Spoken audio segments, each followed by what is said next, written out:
వాణిజ్యపరంగా సాగు చేసే పూలలో బంతి ముఖ్యమైనది. పండుగలు, శుభకార్యాల సమయంలో వీటికి మంచి గిరాకీ ఉంటుంది. తక్కువ పెట్టుబడితోనే ఎక్కువ ఆదాయాన్ని అందిస్తుంది.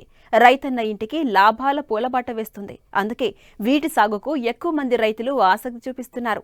అయితే చాలా మంది రైతులు ఎకరానికి 30 నుంచి 40 క్వింటాల దిగుబడిని మాత్రమే తీస్తున్నారు. కానీ మేలైన యాజమాన్య పద్ధతులు పాటిస్తే ఎకరానికి 80 నుంచి 120 క్వింటాల దాకా దిగుబడి సాధించవచ్చని తెలియజేస్తున్నారు శాస్త్రవేత్త స్రవంతి.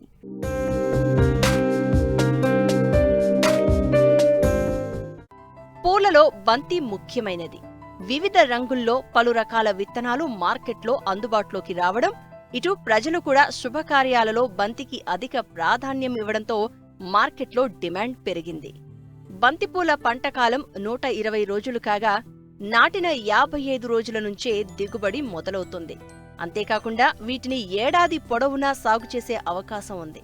అందుకే ఏ ఏటికాయేడు బంతి సాగు విస్తీర్ణం పెరుగుతున్నది. తక్కువ పెట్టుబడితోనే ఎక్కువ ఆదాయాన్ని అందిస్తూ ఉంది. అయితే రైతులు మాత్రం అనుకున్నంత దిగుబడిని సాధించలేకపోతున్నారు. ప్రణాళికాబద్ధంగా పూల సాగు చేపట్టి సమయానుకూలంగా సమగ్ర యాజమాన్య పద్ధతులు చేపట్టినట్లయితే ఎకరాకు సూటి రకాలైతే 8 నుండి 10 టన్నులు, అదే హైబ్రిడ్ రకాలైతే 12 నుండి 15 టన్నుల దిగుబడిని సాధించవచ్చని సమగ్ర బంతి సాగు యాజమాన్య పద్ధతులను తెలియచేస్తున్నారు శాస్త్రవేత్త స్రవంతి. బంతి అనేది మన భారతదేశంలో ముఖ్యమైనటువంటి వాణిజ్య పంటగా మనం చెప్పుకోవచ్చు.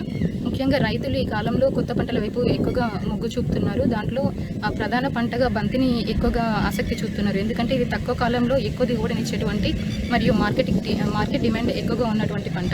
సో ఈ బంతి సాగు గురించి తెలుసుకోవాలంటే ముందుగా దానికి కావాల్సినటువంటి వాతావరణం, అనగా బంతికి ముఖ్యమైనటువంటి వాతావరణం అంటే దాదాపు దీనికి 15 నుంచి 35 డిగ్రీల సెంటీగ్రేడ్ ఉష్ణోగ్రత అవసరం ఉంటుంది.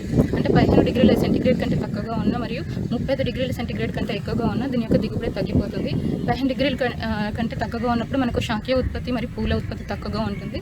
ఒకవేళ ఎక్కువగా ఉన్నప్పుడు అయితే పూల నాణ్యత తక్కువగా ఉంటుంది. అంటే పూల యొక్క షెల్ఫ్ లైఫ్ అనేది చాలా తక్కువగా ఉంటుంది. ఇదే కాకుండా ముఖ్యంగా ఎంచుకోవాల్సింది నీళ్ళలు. బంతి అన్ని రకాల అయినటువంటి నీళ్ళల్లో పెరుగుతుంది. కాకపోతే మురుగునీటి సామర్థ్యం ఉన్నటువంటి ఎర్రగరప నీళ్ళలో ఎక్కువగా దీనికి అనుకూలంగా ఉంటాయి.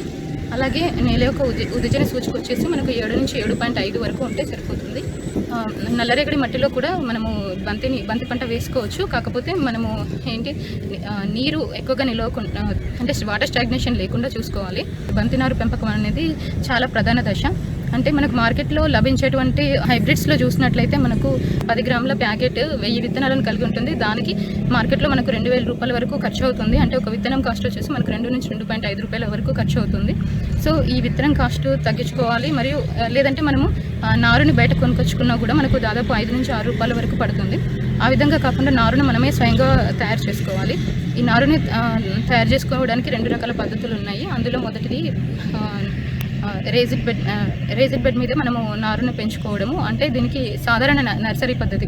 అంటే ఒక బెడ్ అంటే 1 మీటర్ వెడల్పు మరియు 4 నుంచి 5 మీటర్ల పొడవు, 10 నుంచి 15 సెంటీమీటర్ల ఎత్తు ఉన్నటువంటి ఒక నర్సరీ బెడ్ని ప్రిపేర్ చేసుకొని దాని మీద వరుసలలో మనము ఈ బంతి విత్తనం అనేది వేసుకొని పెంచుకునేటువంటి సాధారణ పద్ధతి. అదే కాకుండా ఇంకోటి ప్రోట్రే విధానము. అంటే ప్రోట్రేలలో మనము 98 గుంతలు ఉన్నటువంటి ప్రోట్రేని తీసుకొని దాంట్లో కోకోపిట్ నింపుకొని దాంట్లో నారుని పెంచుకునేది రెండో పద్ధతి.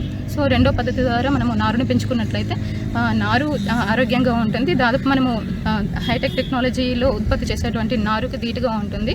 మరియు ఈ విధంగా పెంచుకున్నటువంటి నారు ఎక్కువగా దిగుబడి వస్తుంది. మరియు చీడపీడల తట్టుకునేటువంటి సామర్థ్యం ఎక్కువగా కలిగి ఉంటుంది.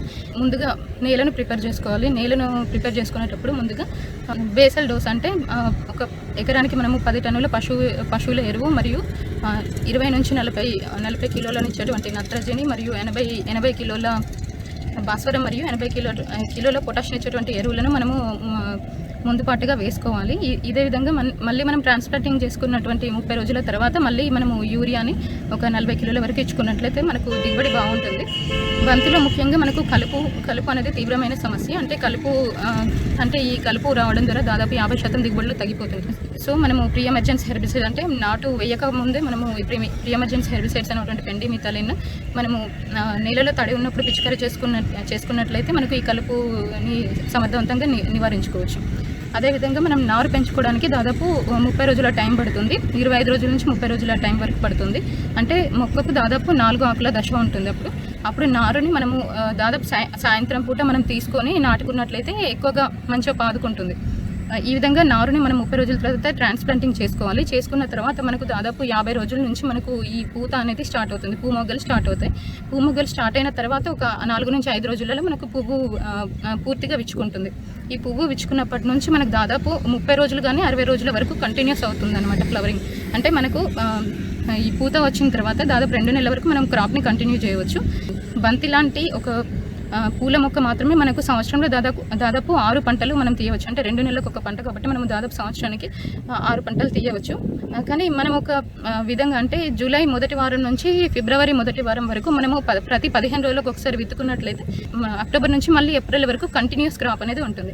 దీని ద్వారా మనకి ఈ పువ్వులు అనేవి మనకు దసరాకి, దీపావళికి, సంక్రాంతికి మరియు కార్తీక మాసంలో ఎవ్రీడే మనకు ఇన్కమ్ జనరేషన్ లాగా ఉంటుంది. అంటే ప్రతిరోజు మనకు ఆదాయాన్ని ఇచ్చే విధంగా ఉంటుంది. ఈ విధంగా బంతి సాగును మనము సరైన యాజమాన్య పద్ధతులు పాటించి పెంచుకోవాలి. బంతికి పొగాకు లద్దె పురుగు, శనగపచ్చ పురుగు, నులి పురుగు, నల్లి, తామర పురుగు, పేనుబంక ఆశిస్తాయి. వీటికి తోడు మొగ్గకుళ్ళు, వేరుకుళ్ళు తెగుళ్లు సోకుతాయి. కాబట్టి సకాలంలో వీటి ఉనికిని గమనించి సమగ్ర సస్యరక్షణ చర్యలు చేపట్టాలి. అదేవిధంగా బంతిలో మనకు చీడపీడలు, ముఖ్యంగా రసం పీల్చే పురుగులు మరియు ఈ తెగుళ్ళ సమస్య ఎక్కువగా ఉంటుంది. రసం పీల్చే పురుగుల బారి నుండి కాపాడుకోవడానికి మనము డైమిథేట్ 2 ml పర్ లీటర్ వాటర్కి మనం పిచికారీ చేసుకున్నట్లయితే రసం పీల్చే పురుగుల నుంచి మనం కాపాడుకోవచ్చు. ఈ విధంగా మరియు అంతేకాకుండా పువ్వు నాశించే పురుగుల నుంచి కాపాడుకోవడానికి మనము 0.4 grams ఇమామెక్టిన్ బెంజోయేట్ని పిచికారీ చేసుకున్నట్లయితే కాపాడుకోవచ్చు. అదేవిధంగా మనకు ఎక్కువగా వేరుకుళ్ళు తెగులు వస్తూ ఉంటుంది. దీని నుంచి కాపాడుకోవడానికి మనము మ్యాంకోజెబ్ 2.5 grams కానీ, కార్బండిజం 3 grams కానీ పిచికారీ చేసుకున్నట్లయితే మనకు దాని నుంచి మనం కాపాడుకోవచ్చు. బంతిలో ఇంకొకటి ముఖ్యంగా పాటించాల్సింది పించింగ్ అంటే తలలు తుంచడం. అంటే మనకు అది పువ్వు మొగ్గలు స్టార్ట్ అయిన తర్వాత మొదటి మొగ్గ ఎప్పుడైతే ఏర్పడుతుందో, అంటే ప్రధాన మొగ్గ ఎప్పుడు ఏర్పడుతుందో దాన్ని వెంటనే మనము తుంచివేయాలి. ఇలా తుంచివేసినట్లయితే మనకు పక్క కొమ్మలు ఎక్కువగా పూలు రావడానికి అవకాశం ఉంటుంది మరియు దిగుబడి ఎక్కువగా ఉంటుంది. అంతేకాకుండా మనకు బంతిలో 2 రకాలు ఉన్నాయి. ఆఫ్రికన్ మ్యారీగోల్డ్ మరియు ఫ్రెంచ్ మ్యారీగోల్డ్. అంటే మనకి ఎక్కువగా మార్కెటింగ్ అనుకూలమైనవి అంటే ఆఫ్రికన్ మ్యారీగోల్డ్. దీంట్లో కూడా మనకు వివిధ రకాలు ఉన్నాయి. దాంట్లో ముఖ్యంగా చెప్పుకోవాల్సినవి పూస నరంజి గైండ, పూస బసంతి గైండ మరియు అర్కా బంగారా. ఇవి మనకు పసుపు, నారింజ మరియు బంగారు వర్ణంలో మనకు అవైలబుల్గా ఉంటాయి. కాకపోతే ఇవి మనం విత్తనం ద్వారా మనము ప్రొడ్యూస్ చేయలేము. ఇవి అంటే వాటి యొక్క కొమ్మల ద్వారా మాత్రమే మనం ప్రవర్ధనం చేసుకోగలము. ఇవి కాకుండా మనకు మార్కెట్లో వివిధ రకాల హైబ్రిడ్ వెరైటీస్ కూడా అవైలబుల్గా ఉన్నాయి. దాంట్లో ముఖ్యంగా చెప్పుకోదగినవి ఈస్ట్ వెస్ట్, అష్టగంధ వంటి వివిధ రకాలు ఉన్నాయి. కాకపోతే వాటి యొక్క కాస్ట్ ఎక్కువగా ఉంటుంది. సో ఈ విధంగా మనము బంతి యొక్క ప్రవర్ధనని చేసుకోవచ్చు. ఈ విధంగా మనము బంతిలో సమగ్ర యాజమాన్య పద్ధతులను పాటించి అధిక దిగుబడులు సాధించవచ్చు. సరైన యాజమాన్య పద్ధతులు పాటిస్తే ఏ రకాలైన ఎకరానికి 4 నుండి 5 టన్నుల దాకా దిగుబడి ఉంటుంది. బాగా విచ్చుకున్న బంతి పూలనే కొయ్యాలి. ఉదయం కాని సాయంత్రం కాని కోస్తే మంచిది. కోతకు ముందు నీటి తడి ఇస్తే పూల నిల్వ సామర్థ్యం పెరుగుతుంది. కోత తర్వాత కూడా పువ్వులు ఎక్కువ సమయం తాజాగా ఉంటాయి. సకాలంలో పూల కోత చేస్తూ ఉంటే దిగుబడి పెరుగుతుంది.